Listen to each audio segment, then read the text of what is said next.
Welcome students. Today we are going to talk about employee empowerment. In the coming 3 sessions, we will talk about several aspects of this employee empowerment.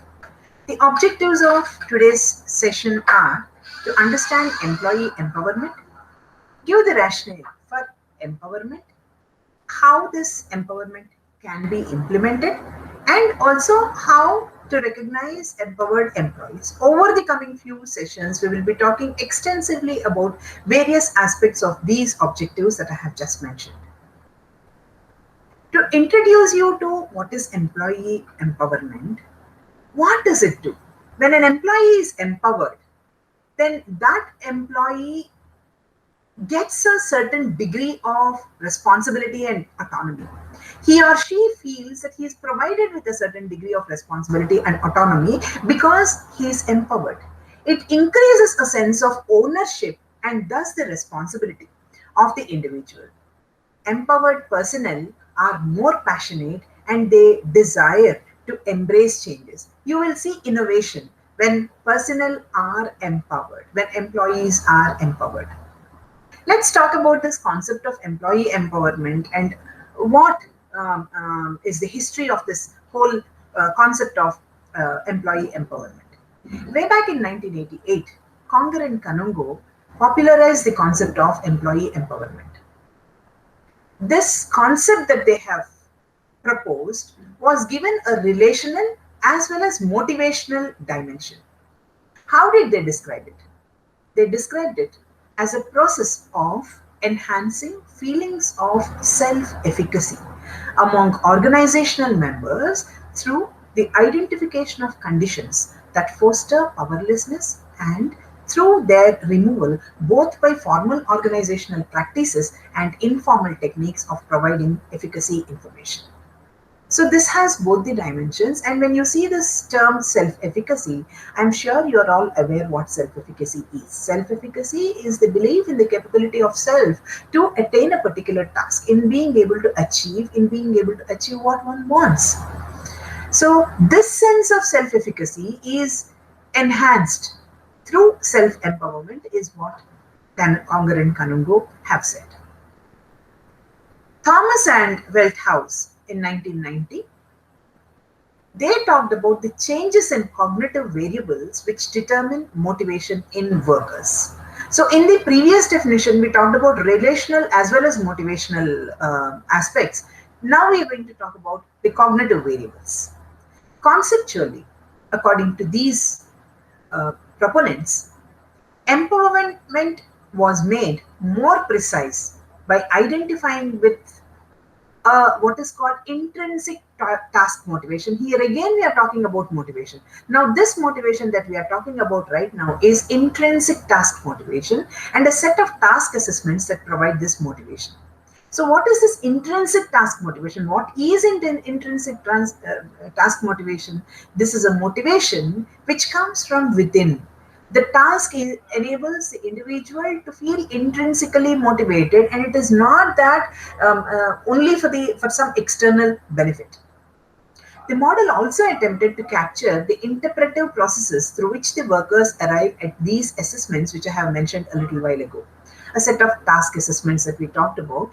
Now, it also talks about the interpretive processes through which the workers arrive at those assessments. So, according to Thomas and Feldhaus, empowerment is viewed as a motivational construct, and how this motivation can be achieved is also discussed.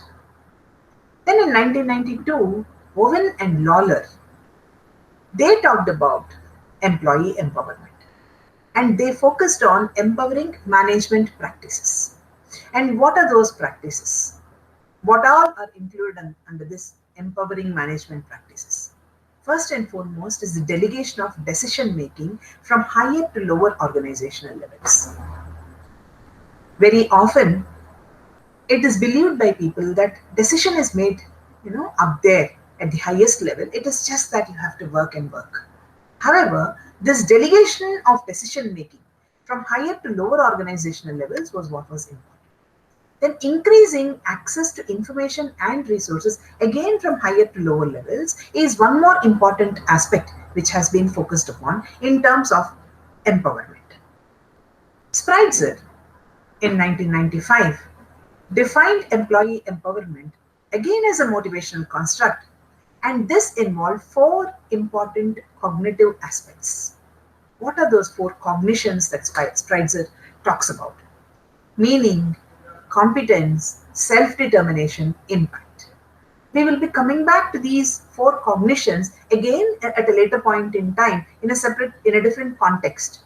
But please remember that these are the four important cognitive aspects highlighted by Spreitzer. Meaning implies the value of a work, goal, or purpose judged in relation to an individual's own ideas or standards. Competence or self efficacy, I have mentioned this a while ago. Self efficacy. Competence or self efficacy is an individual's belief in his or her ability to perform activities with a particular skill. Self determination, the third component, cognitive component, is an individual's sense of having choice in initiating as well as regulating actions. And the fourth one, the impact, is the degree to which an individual can influence strategic administration or operating outcomes at work. From here, let's move on to Menon's um, uh, interpretation of employee empowerment. Menon talks about three major psychological facets of power. Menon defines psychological empowerment as a cognitive state which is characterized by perceived control, perceived competence, and goal internalization. These three are the major facets that he talked about. What is perceived control? Perceived control refers to the beliefs about authority, decision making, latitude and availability of resources, autonomy in scheduling, and others. So, how much of control are you able to perceive with relation to all these? The second is perceived competence, role mastery, in which, in addition to successful completion of assigned tasks, it also requires coping up with non routine tasks. Doing routine tasks regularly is one way of looking at our workload. But in addition to that, the competence that I perceive in myself in being able to cope up with even the non routine tasks, certain challenges, so to say, is also equally important, according to Menon. Goal internalization is the energizing property of a worthy cause or exciting vision provided by the organizational leadership. So, the internalization of the goal happens when the energizing property of worthy cause or exciting vision is provided by the organizational leadership. So, it is both at an individual level but also at an organizational level. So, empowerment involves the delegation of authority. Let's summarize. From all these, the history of defining, interpreting, explaining, analyzing what is employee empowerment, we have just looked at that so far. Now let us summarize. Empowerment involves the delegation of authority from management to the employees on hierarchical forms of work organization and sharing of information between as well as within different levels of organization. Empowerment also implies the freedom and ability to make decisions and commitment. Freedom as well as ability to make decisions as well as having a commitment, demonstrating a commitment, that freedom to do this, both to make decisions and for commitment. That is what is empowerment. So if we have to look at the definitions, maybe we can have a quick look at what empowerment is and what certain very well-known names in the literature have talked about empowerment. Empowerment is a process of enabling or authorizing an individual to think, behave, act, and control work and decision making in autonomous ways, not as a dependent person on someone. Richard Kath Nelson says empowerment is the process coming to feel and behave as if one is in power and to feel as if they own the firm. Look at how this last part is phrased, as if they own the firm, which means you feel the oneness, you feel the oneness, you feel the unity with that organization, and you feel that you have the power to determine things. Bowen and Lawler say that employee empowerment refers to the management strategies for shared decision making power. This is where the whole difference is. When there is an organization which means to have employee empowerment, this decision making power is shared owing to their management strategies that they implement. Whereas those which follow only autocratic decision making strategies may not have the same kind of employee empowerment that we have been talking about. In a workplace, an individual or team performance is dependent not only on one's own behavior but also on that of the other associated individuals or teams. It's not one individual who can determine the success of an organization. If anyone claims that one is responsible for an organizational success, we all know that that is not true. It's a team, an individual or team performance in dependence on the other teams or within the team or between the teams, between the individuals, how the coordination and collaboration is, all these things matter. So, in a workplace, team performance is dependent on several individuals or teams for that matter. An empowered person, and now extend it to the team. An empowered team has better control over his or her surroundings and more specifically the work area. So let's move a little more in depth into the concept of empowerment. It's an ongoing process of providing the tools, infrastructure, training, resources, encouragement, and motivation the workers need to perform at the optimum level. So, performance of the work just because they have to work, or is it at the optimum level? That is where the whole difference is. Empowerment speeds up processes with quality production as well as the services. There will be more control of employees' own work life since authority is given to an individual to take decisions and make decisions. Each individual, each employee will enjoy that decision making power and authority. It reveals hidden potential among employees. The concept of empowerment enables individuals to bring out whatever hidden potential is there within each employee. So, thus, having talked about the meaning of empowerment, the historical analysis of how empowerment has been defined and interpreted, and also giving a summary of empowerment, let us now move on to the theoretical approaches to empowerment. Let's start with socio-structural perspective. Redesigning or advancing organizational policies, practices, and structures to provide power, authority, and influence to employees is what socio-structural perspective advocates. It talks about redesigning and advancing organizational policies, practices, and the structures. Everything is going to be redesigned in such a way that the employees feel the power, authority, and influence are provided and they feel it. Then the psychological approach, on the other hand, talks about empowering employee effectiveness by developing their competence and the sense of self determination. That is, things which are done are determined by self, not by else, somebody else other than self. One is the competence, understanding that they have competence and utilizing the competence. In addition to that, the self determination. Then, coming to the critical perspective, empowerment leads to a less precise control over employees. Because there is a lot of autonomy assigned to each employee, then the control then becomes a question mark according to critical perspective. So, the principle of employee empowerment, if I have to put it in a nutshell, Management allowing employees to take decisions time and again with reference to all the interpretations that several theorists have given. We have been coming back to this issue. Management allowing employees to make decisions, and in the process you reduce the instructions of the managers, or determine the managers determining what the employees have to do or how to do or what to do. The key elements here of employee empowerment thus will be efficient hiring system and constant training. Let me tell you, though it appears very simple, self-decision making, self-determination, commitment, all these appear very good.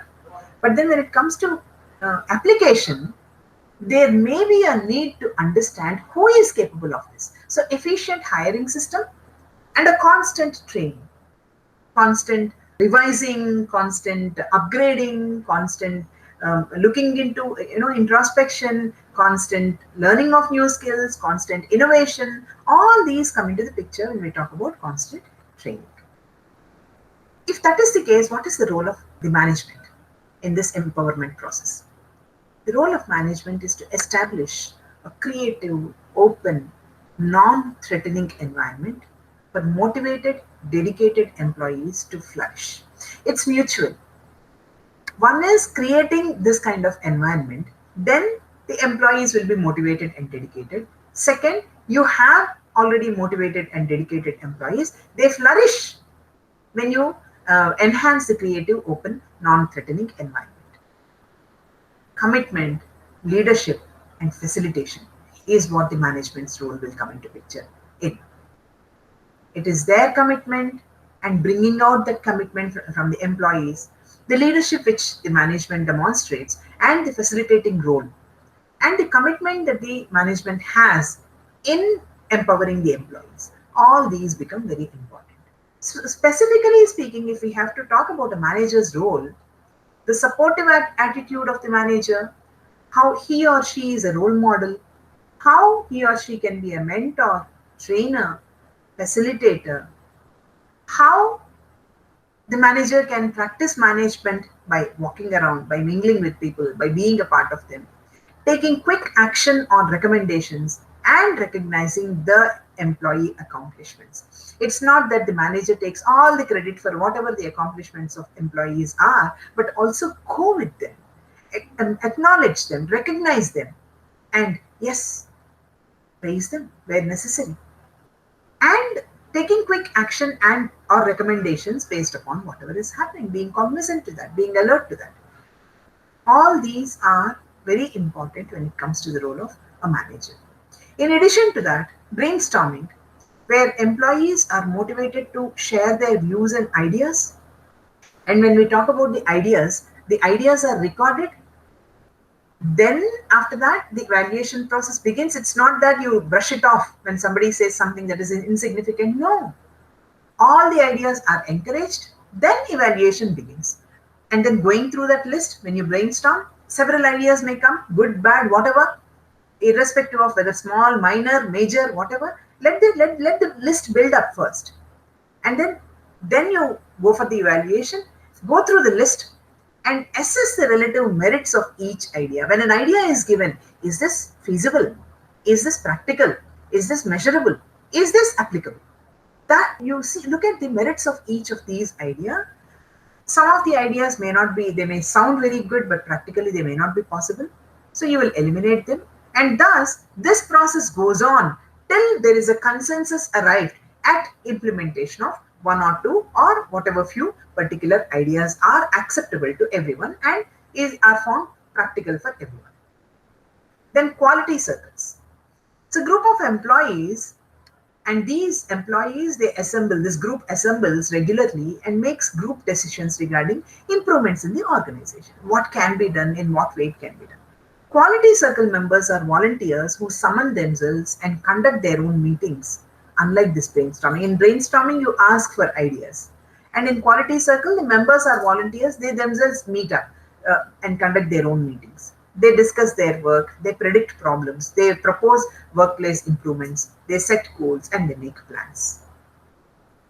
Then we also mentioned walking and talking, management by walking around. This is a very effective way to solicit input. You become one among them. And you prompt employee input, and you ask the right questions and to use open ended questions as well. So, leaders, what is the role of a leader?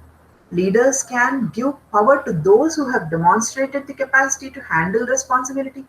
They can create a favorable environment, and they don't second guess others' decisions. You don't have to do that. They don't second, they guess others' decisions. Employee discretion and autonomy is used by the leaders.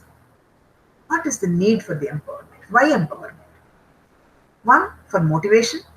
The group develops ways to motivate itself and develops methods for staying efficient. Organizational outcome then would be much more, the productivity would be very good.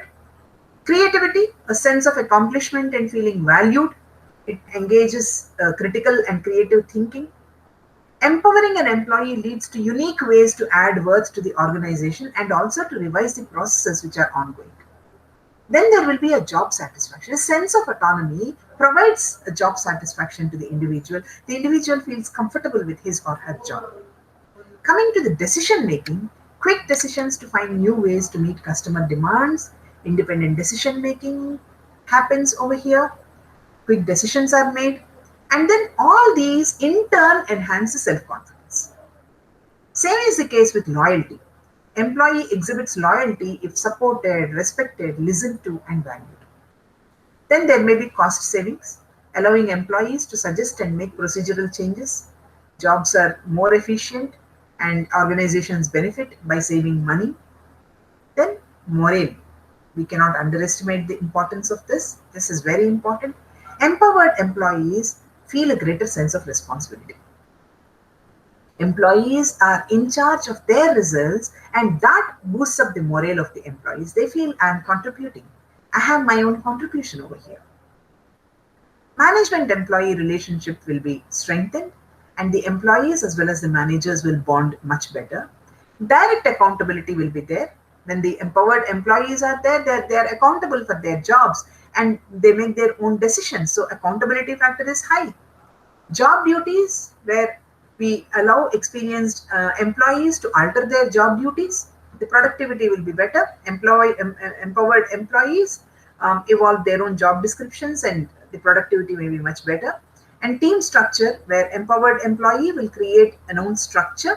How the team processes information and efficiently executes its duties depends upon the team where all the members are empowered. So we will share some case examples. I'll just share one case example today and probably the remaining in the next session. Let's talk about Timson. John Timson's upside down management principle is well known.